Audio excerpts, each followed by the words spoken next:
नमस्कार, आप देख रहे हैं छतरपुर की आपकी न्यूज चैनल खबर की तहकीकात। अब खबरें विस्तार से। 2000 फीट ऊंची दुर्गम पहाड़ पर बसा आदिम जनजाति का गांव में पहुंचे वित्त मंत्री राधा कृष्ण किशोर। कभी नक्सलियों का सेब पानागाह वाली दुर्गम 2000 फीट ऊंची तुरकुन पहाड़ी पर बसा कर्मा पाले गांव में राज्य के पहले वित्त मंत्री राधा कृष्ण किशोर जवानों वाली जोश और हिम्मत की लोहा मनवाते हुए जंगल और झाड़ियों के बीच कच्चे रास्ते से होकर पहाड़ की चोटी पर बसा गांव में कभी पैदल तो कभी बुलेट की सवारी कर गांव वालों के बीच पहुंचकर लोगों की दुख दर्द और परेशानियों से अवगत होकर गांव में सरकार की योजनाओं का लाभ पहुंचाने का भरोसा देकर लोगों की आंखों में नई उम्मीद की रोशनी जगा दी है। आदरणीय मंत्री महोदय 4 दिनों की चलने वाली विधानसभा की सत्र गुरुवार को समाप्त होते ही मध्य रात्रि को रांची से पलामू के लिए निकल दिए। जंगलों से भरा पूरा रास्ता अंधेरी रात को चीरता हुआ उनका काफिला 1:30 बजे रात्रि को उनके मेदिनीनगर स्थित आवास पहुंची और शुक्रवार की सुबह एक साधारण विधायक के रूप में राधा कृष्ण किशोर बिना तामझाम के तुरकुन पहाड़ पर सरकारी लाभों से वंचित पलामू जिला के अंतिम गांव पाले पहुंचकर लोगों के साथ बैठकर गंभीरता से उन सभी को की एक एक बात सुनी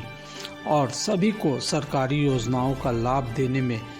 हो रही दिक्कतों को समाप्त करने के लिए अधिकारियों को दिशा निर्देश दिया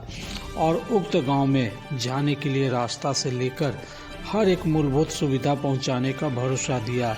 वहीं विगत 8 वर्षों से बंद विद्यालय को खुलवाने की बात भी कही। इससे पूर्व राधा कृष्ण किशोर जब विधायक भी नहीं थे, इसके बावजूद 17 दिसंबर 2022 को उक्त पहाड़ पर बसा पाल्हे गांव में आकर लोगों का हाल चाल जानते हुए सभी को कंबल दिया था, पर उस वक्त उनके पास लोगों के मूलभूत सुविधा देने के लिए उनके पास अधिकार नहीं था। इस वजह से हाथ मसल कर रह गए थे। 2 वर्ष के बाद जिसे मंत्री बनते ही पूरा करने के लिए सबसे पहले वे पाल्हे गांव पहुंचकर लोगों की मूलभूत सुविधा पहुंचाने के लिए गांव का निरीक्षण किया और लोगों की हालचाल जानते हुए उन्हें भरोसा दिलाया। आपको बता दें कि गांव में पीने के लिए एकमात्र कुआं है, जबकि जीविकोपार्जन के लिए पहाड़ के ऊपर थोड़ी बहुत जमीन है जिस पर